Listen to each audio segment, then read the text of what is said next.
Right, are you guys ready for your headliner of the evening? JT Moore!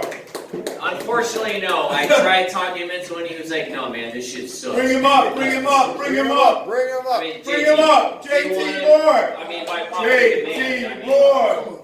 Alright, tell you what, if you want to come up after this, just Okay. talk, yeah, Okay. go for it. Anyway, so technically your feature of the evening, give it up for Helga Mann, host of that reality TV show.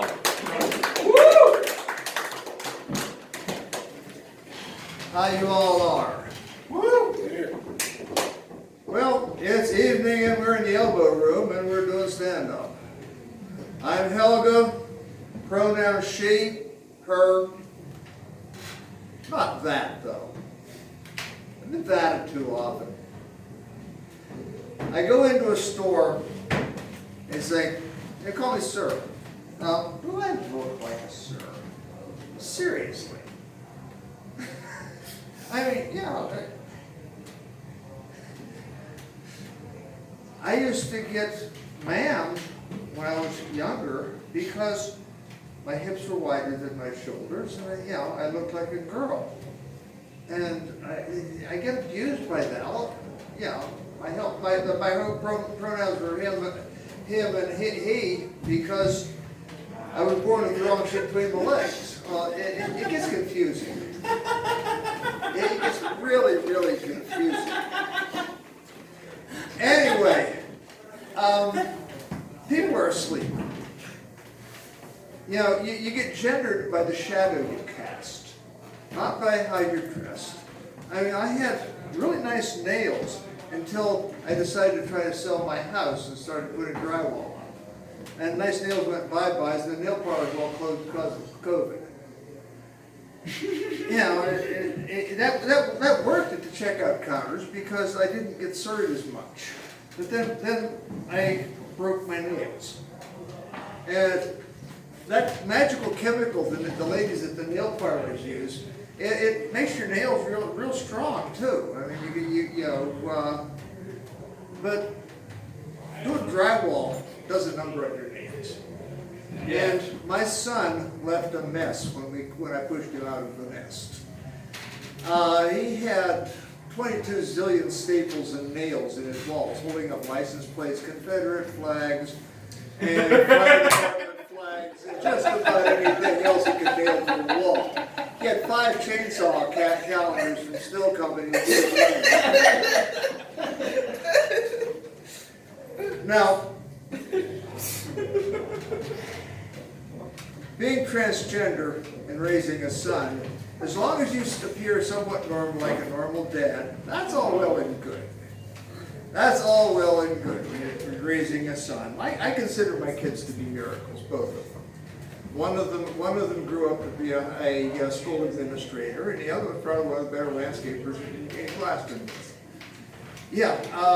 Except that the younger one, who's the landscaper in Glastonbury, he sold any loose piece of metal on the property for almost 3 years when he was doing coke. If that finally ended when the cops came, they tased him on kill, and he looked up at them and said, "That all you got?" When they did take him away, they started to unstrap their service revolvers because he laughed at the taser. But he started cooperating after that. If he'd been black, he'd been dead. But that's a whole other story. Anyway, I finally showed up at the cop shop with blood because we got into it in the driveway again, and I landed in a pile of broken glass where he shoved my used car lot frost scraper through the back window of my minivan. I got him out of the house. We got restraining orders on each other for the probably 15th time. Raising sons is not easy when you're transgender. Anyway, I came out of the closet finally because I came to the realization that lying to myself and other people around me was killing me. I mean, you know, I started calling myself Helga when I was 2 or 3. I couldn't pronounce Hildegard. Hildegard doesn't come out of a 3-year-old's mouth very well at all. There's just too many syllables. And that was my favorite. I'm going to be 75 in a couple of weeks. Yeah, I'm old enough to be most of you guys' grandmother. Yeah. People talk about being older than dirt. Well, I'm the bitch that invented it. Dirt was something that needed to be invented. Otherwise, people wouldn't wash themselves. Don't you agree? Now, if there's no dirt, you're not going to wash yourself. I mean, you get crotch rot if you don't wash yourself, but that's a form of dirt. That's germs and bacteria and stuff. You don't bathe often enough. It gets between your clothes and your body. It makes you itch. It really does. So you had to invent dirt so people would be motivated to take showers. That's why I invented dirt. Anyway, moving on down the road, I've been driving a car with a ghost plate since last June. Now, I discovered the secret of invisibility. You be a woman driving a minivan. You go through checkpoints. You go through roadblocks. They wave you on. Here I am driving a minivan with a ghost plate. And then I realized that it's registered to another minivan. A Dodge minivan. So they look, oh, that plate goes on a Dodge minivan. Yeah, that's the right plate. They don't check the color of the vehicle. They don't check the year of the vehicle. They don't look at the VIN number because they got a plate reader and they got a maximum of 7 seconds to decide what to do. So I've been running a ghost plate on my car since last June because my excuse when they do manage to decide to pull me over is, well, I dropped off the paperwork up in Enfield during the COVID when I totaled my other minivan and it never came back. I have no registration or nothing. I've got an insurance card because they send me that every so often. I don't have a registration for this plate. You check the paperwork, it's on a minivan, isn't it?